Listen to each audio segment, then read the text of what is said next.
Praise the Lord. கர்த்தரும் இரட்சகருமாகிய இயேசு கிறிஸ்துவின் நாமத்தில் உங்கள் யாவருக்கும் என் அன்பின் வாழ்த்துக்கள். ஒரு அருமையான பாடலை கேட்டோமாம். நம்முடைய இரட்சகராகிய இயேசு கிறிஸ்துவின் நாமத்தில் இருக்கிற மகத்துவத்தை குறித்து சொல்லும் பாடல் அது. பழைய பாடலாக இருந்தால் நம்ம அந்த பாடலை பாடும் பொழுதே நம்முடைய எல்லைகளில் தேவனுடைய பிரசன்னத்தை நம்மால் உணர முடியும். பாருங்கள், இயேசு கிறிஸ்துவின் நாமத்தை குறித்து வேதத்தில் பல தீர்க்க தரிசனங்கள் சொல்லப்பட்டது. இயேசு கிறிஸ்து சர்வ வல்லமையுள்ள தேவனுடைய தற்சொரூபமான ஒரே பேரான குமாரன் என்று வேதம் மறுபடியும் சொல்கிறது. அவருடைய நாமம் அதிசயமானது. ஆலோசனை கர்த்தர், வல்லமையுள்ள தேவன், நித்திய பிதா, சமாதான பிரபு என்று வேதம் இயேசு இரட்சகரை குறித்து தீர்க்க தரிசனமாய் முன்னறிவித்தது.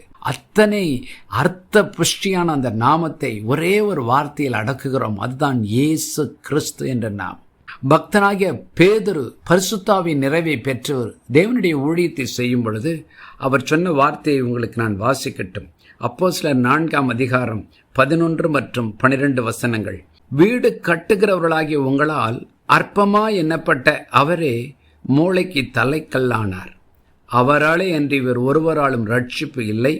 நாம் ரட்சிக்கப்படும்படிக்கு வானத்தின் கீழெங்கும் மனுஷர்களுக்குள்ளே அவருடைய நாமமே அல்லாமல் வேறொரு நாமம் கட்டளிடப்படவும் இல்லை என்று இயேசுவை குறித்து சொல்லப்பட்ட வார்த்தை அது. Acts 4:11 and 12. This is the stone which was rejected by you builders, which has become the chief cornerstone. Nor is there salvation in any other, for there is no other name under heaven given among men by which we must be saved. பிரியமானவர்களே, இந்த பூமியில் ரட்சிப்பு அடைவதற்கு இயேசு இரட்சகரின் நாமமே அல்லாமல் வேறொரு நாமம் இல்லை என்று வேதம் மிக தெளிவாய் சொல்கிறது. ஏனென்றால் அவர்தான் பூமிக்கு வந்த தேவாதி தேவ குமாரன், மனுஷ குமாரன். அவருடைய இரத்தத்தினால் பாவ மன்னிப்பு பெற்று ரட்சிப்பு அடைகிறோம். அவருடைய நாமத்தில் இருக்கிற வல்லமை எப்படிப்பட்டது தெரியுமா? ஒரு பக்கம் பாவத்தை மன்னிக்கிறது, வியாதியை சுகமாக்குகிறது, பிசாசுகளை துரத்துகிறது, பாதுகாப்பு தருகிறது.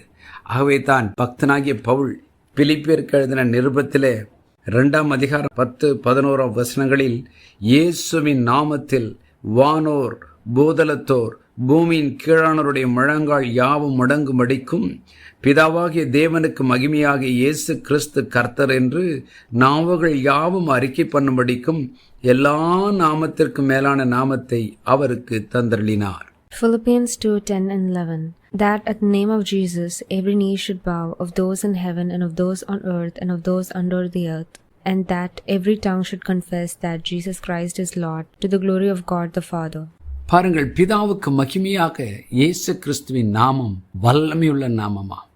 இயேசுவே உடைய நாமம் மகிமையும் வல்லமை உடையது என்று சொல்லும்போது பிதாவானவர் மகிமைப்படுகிறாரா? இந்த வார்த்தைகளை கேட்டுக்கொண்டிருக்கிற தேவஜனமே, இயேசுவின் நாமத்தில் இருக்கிற வல்லமையும் அந்த நாமத்திற்குரிய கனத்தையும் அறிந்தோமானால் நம்முடைய வாழ்க்கை நிச்சயமாக பூர்ண சந்தோஷத்தை, நித்திய சந்தோஷத்தை நோக்கி பிரயாணம் பண்ணுகிறது என்ற அர்த்தம். நாம் ஜெபம் பண்ணுவோமா?